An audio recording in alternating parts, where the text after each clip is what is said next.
सुप्रभात साथियों, मैं कुंदन कुमार स्वागत करता हूं डीसी यानी डेली करेंट अफेयर्स एनालिसिस के शानदार सेशन में। दोस्तों सेशन में आप कल के दिनों के अलावा पिछले 10 दिनों में देश विदेश में जो भी करंट्स की घटनाएं घटी हुई है उनमें से जो भी इंपॉर्टेंट क्वेश्चन है जो आपके परीक्षा के दृष्टिकोण से बेहद महत्वपूर्ण है उसको हम यहाँ पर लाए हैं। दोस्तों कल से यानी 25 तारीख से बिहार परीक्षाएं का परीक्षा फॉर्म डला रहा है। तो जो भी विद्यार्थी बिहार के हैं जो इच्छुक है कि हम उसमें नौकरी करें तो वे फॉर्म अपना डाल सकते हैं। शुरुआती रुझान में ही फॉर्म को डाल दें, अन्यथा बाद में डाटा जो होता है उसका स्लो काम करने लगता है और बच्चों को परेशानी होती है फॉर्म डालने में। इसका एक संक्षिप्त विवरण रजनीश सर के द्वारा दिया गया है जिसका लिंक यहाँ पे दिया गया है। उस लिंक को टच कीजिए और जाकर उस संपूर्ण वीडियो को देखिए। बड़ा ही अच्छा वीडियो है, आप सभी ने उस वीडियो पर काफ़ी अच्छा प्यार दिया है, दुलार दिया है, काफ़ी अच्छा सपोर्ट किया है, उसके लिए तहे दिल से आप सभी का धन्यवाद।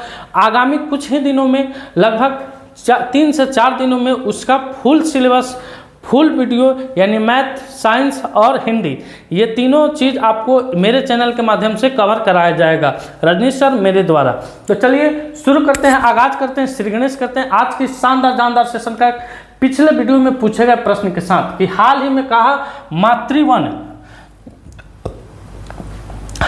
कहा मातृवन पहल शुरू की गई है।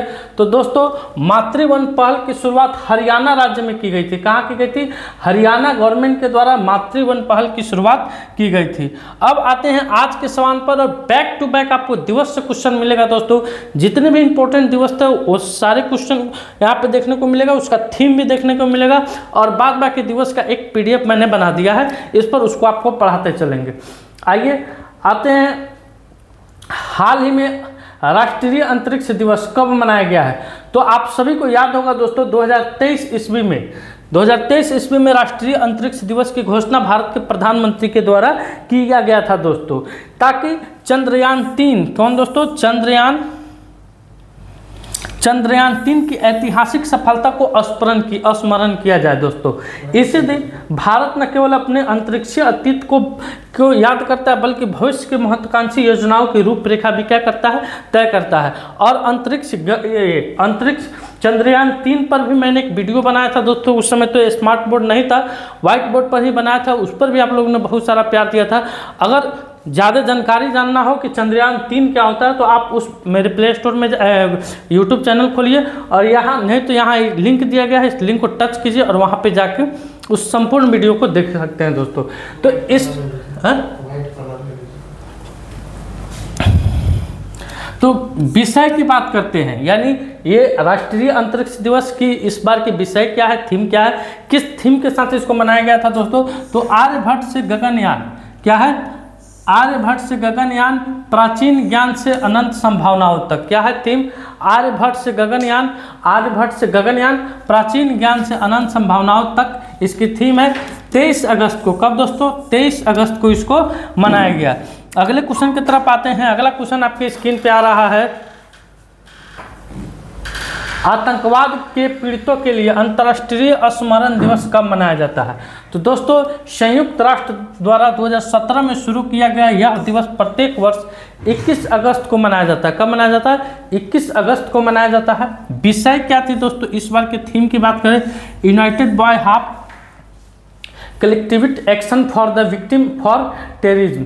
इसका उद्देश्य है पीड़ितों का सम्मान करना, बच्चे लोगों को समर्थन करना, न्याय एवं शांति की वकालत करना। यानी दोस्तों जो हमारे यहाँ हमला हुआ था, आतंकवादी हमला हुआ था, पुलवामा हुआ था दोस्तों, तो उनमें जो बच्चे अनाथ हो जाते हैं दोस्तों, चाहे जो विधवाएं हो जाती है, जिनके माता पिता मर जाते हैं, उन सभी के सम्मान में दोस्तों हर एक साल हम लोग 21 अगस्त को क्या मनाते हैं? आतंकवाद से पीड़ितों के लिए अंतर्राष्ट्रीय स्मरण दिवस मनाते हैं। अब आते हैं अगले क्वेश्चन की तरफ।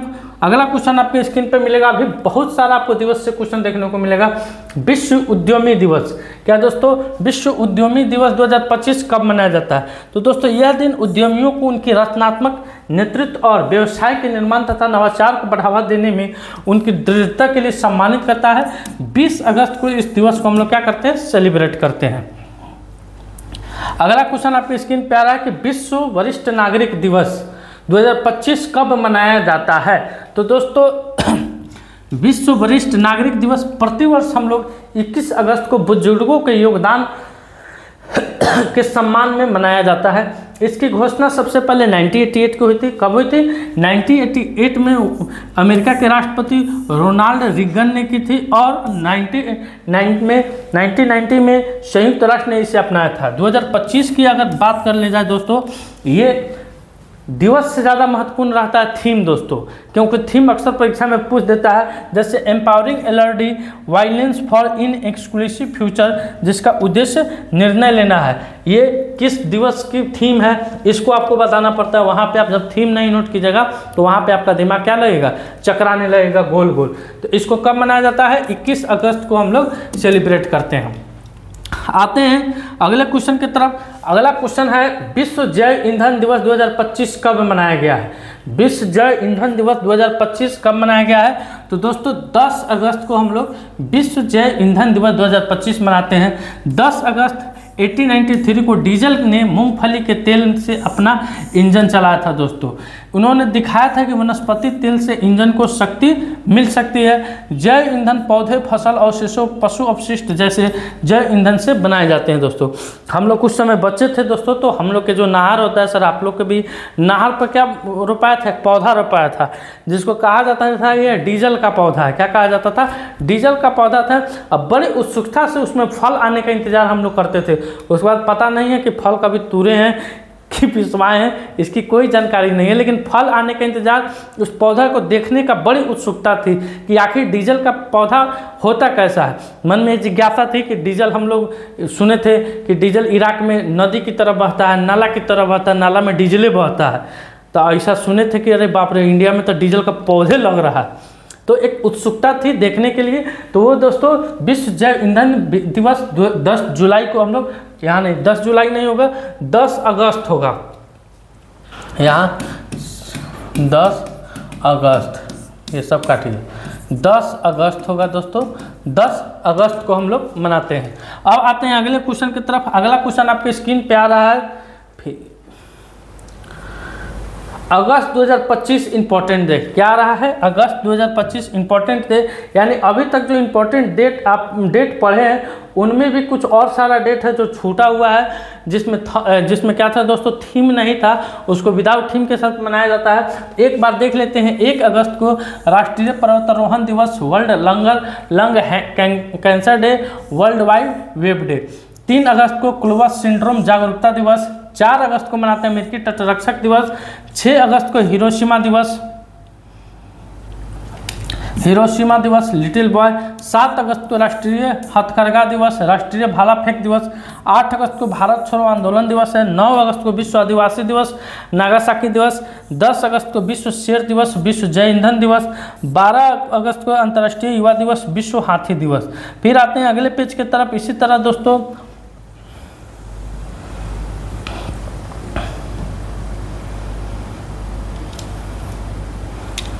13 अगस्त को विश्व अंगदान दिवस। 14 अगस्त को विभाजन विभीषिका स्मरण दिवस, वित्तीय जागरूकता दिवस। 19 अगस्त को विश्व मानवतावादी दिवस, विश्व फोटोग्राफी दिवस। 20 अगस्त को दोस्तों अक्षय ऊर्जा दिवस, सद्भावना दिवस। 21 अगस्त को अंतर्राष्ट्रीय आतंकवाद पीड़ित दिवस, विश्व उद्यमी दिवस। 22 अगस्त को धर्म या आस्था के आधार पर हिंसा से पीड़ितों के लिए अंतर्राष्ट्रीय दिवस। अब आते हैं अगले क्वेश्चन पर। बड़ा ही मजेदार क्वेश्चन है दोस्तों, बड़ा ही दमदार क्वेश्चन है, शॉर्ट के लिए बड़ा ही मजेदार, बड़ा ही दमदार क्वेश्चन है। जानेंगे कि हाल ही में किस राज्य के जलालाबाद का नाम बदलकर परशुरामपुरी रखा गया है।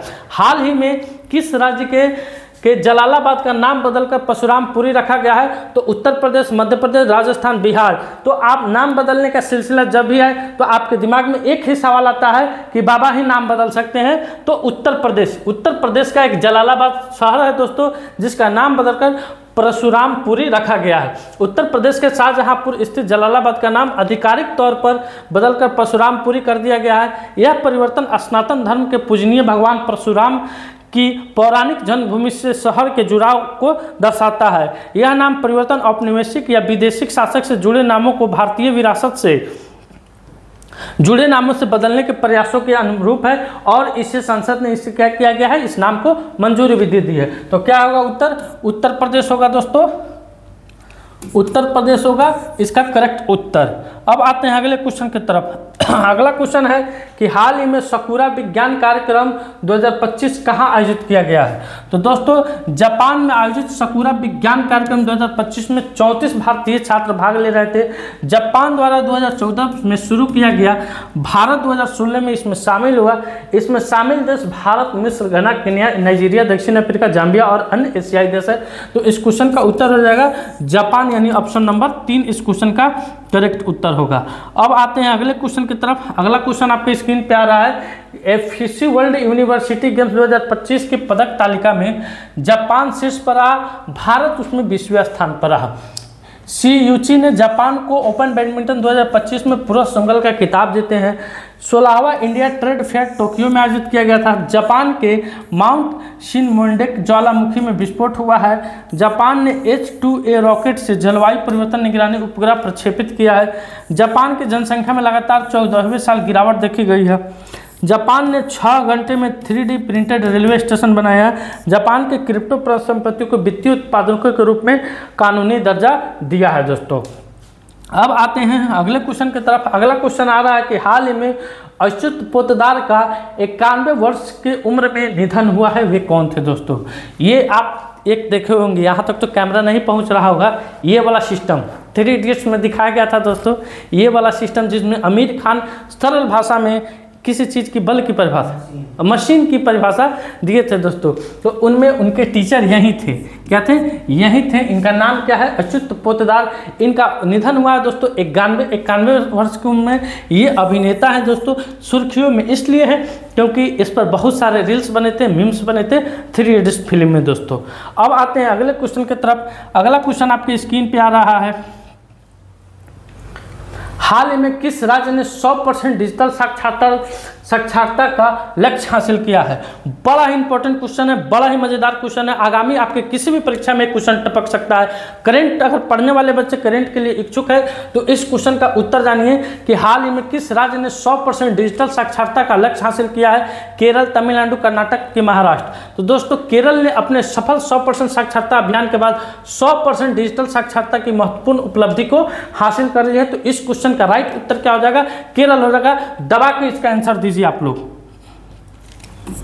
केरल इसका राइट आंसर हो जाएगा। अब आइए विश्लेषण करते हैं। मैग्नेट्स कार्यकर्ता सरसों इस सफलता का उदाहरण है जो वीडियो कॉलिंग और तस्वीरें लेने जैसे कार्यों के लिए आसानी से स्मार्टफोन का उपयोग करते हैं। यानी 100% डिजिटल साक्षरता का अर्थ ये हुआ दोस्तों कि केरल राज्य के सभी लोग एंड्रॉयड फोन चलाने में क्या है, सक्षम है। और उस राज्य के सबसे एक क्या बोलते हैं कि सबसे निपड़, हमारे यहाँ भोजपुरी लैंग्वेज में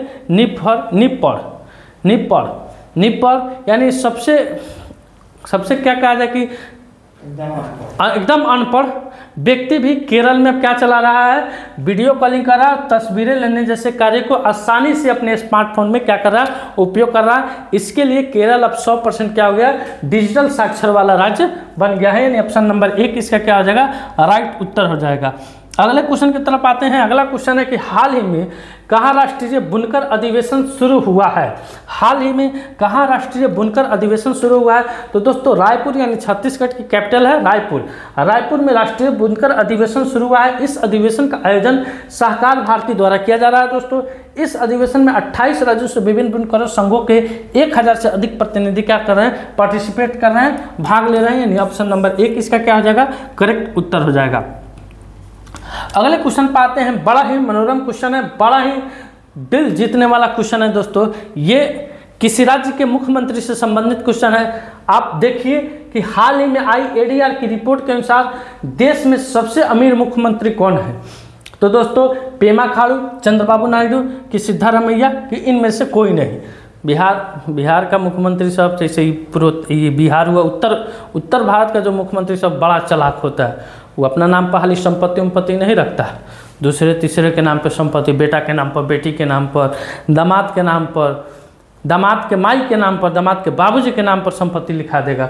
तो दोस्तों अभी ADR की एक ताज़ा रिपोर्ट आई है दोस्तों। उस रिपोर्ट में ये बात कही गई है कि चंद्रबाबू नायडू, दोस्तों चंद्रबाबू नायडू आंध्र प्रदेश के मुख्यमंत्री है। चंद्रबाबू नायडू भारत के सबसे अमीर मुख्यमंत्री है। उनके पास 931 करोड़ रुपए से ज़्यादा की संपत्ति और देश के मौजूदा 30 मुख्यमंत्रियों के पास कुल 1632 करोड़ रुपए की संपत्ति है। जरा आकलन लगाइए कि उनके पास इकलौता 1632 पूरे ओवरऑल इंडिया के मुख्यमंत्रियों के पास संपत्ति है। इकलौता 931 चंद्रबाबू नायडू के पास क्या है, संपत्ति है दोस्तों।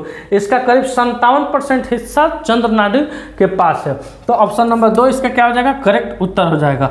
अगले क्वेश्चन की तरफ आते हैं। अगला क्वेश्चन स्क्रीन पे कि हाल ही में कहाँ भारतीय दूतावास ने हिंदी साहित्य उत्सव का आयोजन किया है। हाल ही में किस देश के भारतीय दूतावास ने वहाँ हिंदी साहित्य का आयोजन किया है।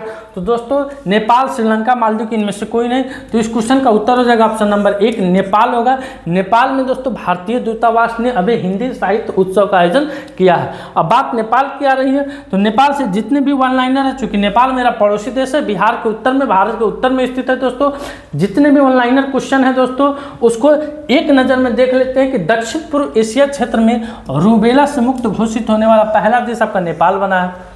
पर्यटन को बढ़ावा देने के लिए टिकटॉक ने नेपाल के पर्यटन बोर्ड के साथ साझेदारी की है।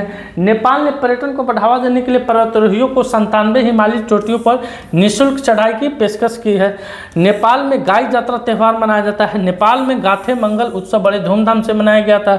नेपाल के मशहूर पर्वतारोही कामी रीता ने 31वीं बार माउंट एवरेस्ट पर फतह किया। नेपाल में याला ग्लेशियर को मृत घोषित किया गया है दोस्तों। अब आते हैं अगले क्वेश्चन की तरफ। अगला क्वेश्चन आपकी स्क्रीन पे आ रहा है कि हाल ही में डोनाल्ड ट्रंप ने किसे भारत में अमेरिकी राजदूत नियुक्त किया है। बड़ा ही सनसनी क्वेश्चन है दोस्तों, बड़ा ही लाजवाब क्वेश्चन है, परीक्षा में निश्चित तौर पर छपेगा। क्या है ये, छपेगा। VVI क्वेश्चन है, इसको रेड से लगाइए। VVI क्वेश्चन है ये, VVI क्वेश्चन है। चूंकि भारत और अमेरिका के बीच जिस तरफ ट्रैफिक का वार चल रहा है दोस्तों, उसमें अमेरिका ने भारत में शारजिया गोरे को, किसे दोस्तों, शारजिया गोरे को अभी वर्तमान समय में राजदूत नियुक्त किया है दोस्तों। आते हैं अगले क्वेश्चन की तरफ। अगला क्वेश्चन है कि अमेरिका और दक्षिण कोरिया ने उल्ची फ्रीडम शील्ड सैन्य अभ्यास किया है। अमेरिका ने डॉलर आधारित स्थिर सिक्कों को विनियमित करने के लिए जीनियस अधिनियम पारित किया है। अमेरिका यूनेस्को से बाहर हुआ है। भारतीय सेना ने अपाचे अटैक हेलीकॉप्टर की पहली खेप USA को मिली है। अमेरिकी ने पहलगाम आतंकवादी हमले के दोषी को TRPF को विदेशी आतंकवादी समूह घोषित किया है। ग्लोबल यूनिकॉर्न इंडेक्स 2025 में अमेरिका शीर्ष पर है। अमेरिका के फूड एंड ड्रग एडमिनिस्ट्रेशन ने HIV की रोकथाम के लिए एक नई दवा लेनाकैप्रिक को मंजूरी दी है। अब आते हैं अगले क्वेश्चन पर कि हाल ही में असम राइफल्स ने ड्रोन प्रशिक्षण के लिए किसके साथ समझौता किया है। तो दोस्तों भारत की रक्षा क्षमताओं को आधुनिकीकरण की दिशा में एक महत्वपूर्ण कदम रखते हुए असम राइफल्स ने इम्फाल के मॉनिटरिंग स्थित भारतीय सूचना प्रौद्योगिकी संस्थान IIT मणिपुर के साथ एक समझौता ज्ञापन पर हस्ताक्षर किया है दोस्तों। यह सहयोग सुरक्षा, निगरानी और लॉजिस्टिक सपोर्ट के लिए ड्रोन तकनीक को आगे बढ़ाने के उद्देश्य से किया गया है। तो क्वेश्चन नंबर ऑप्शन नंबर 2 इसका क्या हो जाएगा, करेक्ट उत्तर हो जाएगा IIT मणिपुर। अब आते हैं अगले क्वेश्चन की तरफ। अगला क्वेश्चन आपके स्क्रीन पे आ रहा है दोस्तों कि हाल ही में किस देश में रोबोटों का ओलंपिक शुरू हुआ है। अंदाजा लगाइए कि ये कौन सा देश कर सकता है रोबोटों का ओलंपिक दोस्तों। तो बीजिंग में आयोजित world human mind robot games ने भविष्य की रोबोटिक्स की झलक पेश की है, जहां 16 देशों के 500 से अधिक ह्यूमन माइंड रोबोट्स ने हिस्सा लिया है। 4 दिन तक चले इस अंतर्राष्ट्रीय आयोजन ने खेल और नृत्य और वास्तविक कार्यों में रोबोट्स की क्षमता को परखते हुए तकनीकी कौशल, शक्ति और सीमाओं के मिश्रण को क्या किया है, प्रस्तुत किया है। ऑप्शन नंबर 1 इसका क्या हो जाएगा, करेक्ट उत्तर हो जाएगा। अगले क्वेश्चन की तरफ आते हैं। अगला क्वेश्चन आपके स्क्रीन पर आ रहा है कि भारतीय रेलवे ने एशिया की 4.5 किलोमीटर लंबी मालगाड़ी रुद्रास्त्र का परीक्षण कहाँ किया है। तो जो दोस्तों तस्वीर में आप ये रेलगाड़ी देख रहे हैं, ये रुद्रास्त्र है दोस्तों। इसको 3 इंजनों के द्वारा खींचा जा रहा है। अगला पेज में इसका फुल एक्सप्लेनेशन मिलेगा। तो इसे गंज ख्वाजा उत्तर प्रदेश, गाढ़वा झारखंड के बीच क्या किया गया है, चलाया गया है। यानी ऑप्शन नंबर 1 इसका क्या हो जाएगा, करेक्ट उत्तर हो जाएगा। अब आते हैं अगले पेज पर, देखते हैं इसका संपूर्ण विश्लेषण कि भारतीय रेलवे ने एशिया की सबसे लंबी रेल मालगाड़ी रुद्राक्ष का ट्रायल रन किया है, जिसकी लंबाई की अगर बात कर ले दोस्तों तो 4.5 किलोमीटर। 3 लंबी दूरी रैक प्रत्येक में 2 मालगाड़ियों को मिलाकर बनाई गई है। मार्ग गंज ख्वाजा उत्तर प्रदेश, गढ़वा झारखंड 290 किलोमीटर चला है दोस्तों। समय का बात करें तो 5 घंटे 10 मिनट, औसत चाल 40.50 किलोमीटर पर घंटा। कुल डिब्बे 345, प्रत्येक खाली डिब्बे में 72 टन का भार होता है। इंजन कुल 7, 2 आगे, प्रत्येक 59 बोगियों के बाद एक इंजन था दोस्तों। अब आते हैं अगले क्वेश्चन पर कि बिहार क्रिकेट एसोसिएशन का लोकपाल किसे नियुक्त किया गया है। तो दोस्तों बिहार क्रिकेट एसोसिएशन का लोकपाल नागेश्वर राव को, किसे दोस्तों, नागेश्वर राव को अभी वर्तमान में बिहार क्रिकेट एसोसिएशन का अध्यक्ष नियुक्त किया गया है। अगले क्वेश्चन पर आते हैं, बिहार सरकार ने ग्रामीण क्षेत्रों में मृत्यु प्रमाण पत्र जारी करने के लिए प्रक्रिया में कौन से हस्ताक्षर को मान्यता दी है। तो दोस्तों मुखिया और सरपंच, किसको, पहले मुखिया और सरपंच मृत्यु प्रमाण पत्र नहीं बना सकते थे, कौन बनाते थे, ग्राम पंचायत सचिव। अब मुखिया और सरपंच भी मृत्यु प्रमाण पत्र जारी करने की प्रक्रिया में अपना हस्ताक्षर को मान्यता दिया है। अगले क्वेश्चन पर आते हैं। अगला क्वेश्चन आपके स्क्रीन पर कि हाल ही में किसने मिस यूनिवर्स इंडिया 2025 का खिताब जीता है। तो मनिका विश्वकर्मा दोस्तों, कौन, मनिका विश्वकर्मा, कौन, मनिका विश्वकर्मा दोस्तों मिस यूनिवर्स 2025 का खिताब इन्होंने जीता है। अगले क्वेश्चन पर आते हैं। अगला क्वेश्चन आपके स्क्रीन पे है कि हाल ही में इंटरमीडिएट रेंज ब्लास्टिक मिसाइल अग्नि 5 का सफल परीक्षण कहाँ हुआ है। तो उड़ीसा में हुआ है, काफ़ी दिनों से चर्चा में था दोस्तों। कौन, इंटरमीडिएट रेंज बैलिस्टिक मिसाइल अग्नि 5 का सफल परीक्षण उड़ीसा में हुआ है। अगले क्वेश्चन पर है कि हाल ही में किस राज्य की विधानसभा ने विद्यालय शुल्क वृद्धि पर अभिभावक वित्तो विधेयक पारित किया है। तो दिल्ली विधानसभा दोस्तों, कौन, दिल्ली विधानसभा ने विद्यालय शुल्क विनियम विधेयक 2025 पारित किया है। इस समझिए जरा इसको, विद्यालय शुल्क वृद्धि निर्णय में अभिभावकों को विटो शक्ति प्राप्त है। यदि कोई अभिभावक असहमत है तो शुल्क वृद्धि स्वीकृत नहीं होगी। विद्यालय एक पक्षीय शुल्क वृद्धि नहीं कर सकते हैं।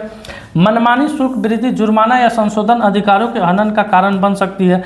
अतिरिक्त शुल्क 20 कार्य दिवसों के भीतर में वापस किया जाना चाहिए। अगले क्वेश्चन पर आइए। अगला क्वेश्चन है कि भारत की पहली पूर्णतः सौर ऊर्जा संचालित विधानसभा कौन बनी है। तो ये भी दोस्तों दिल्ली विधानसभा बनी है। कौन है, दिल्ली विधानसभा भारत की पहली सौर ऊर्जा संचालित विधानसभा बन गई है।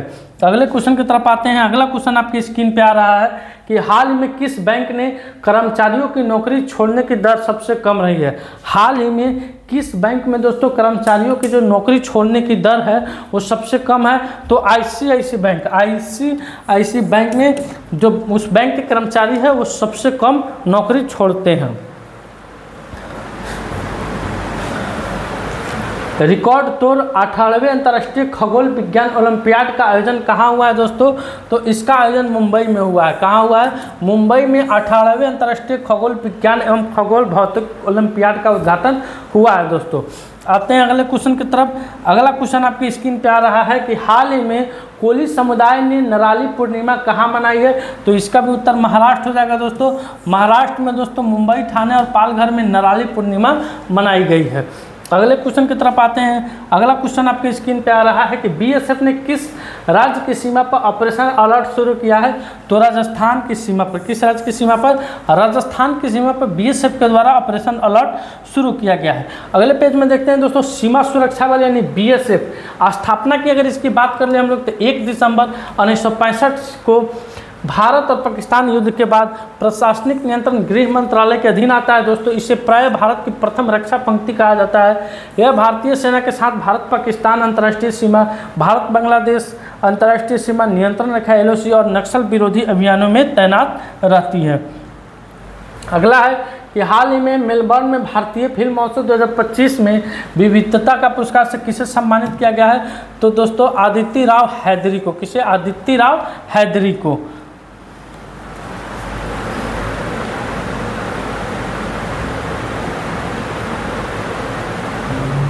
अब है दोस्तों जुलाई 2025 के लिए ICC men's player of the month का पुरस्कार किसने जीता है। तो शुभमन गिल ने।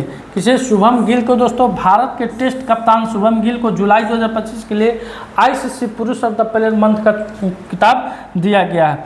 अगले क्वेश्चन पर आते हैं। अगला क्वेश्चन है कि हाल ही में किस राज्य के मुख्यमंत्री ने स्थानीय महिलाओं के नेतृत्व वाले न्याय हेतु नारी अदालत शुरू किया है। तो सिक्किम के मुख्यमंत्री प्रेम सिंह तमांग ने अम्मा सम्मान दिवस पर रोंगपो में नारी अदालत का शुभारंभ किए हैं।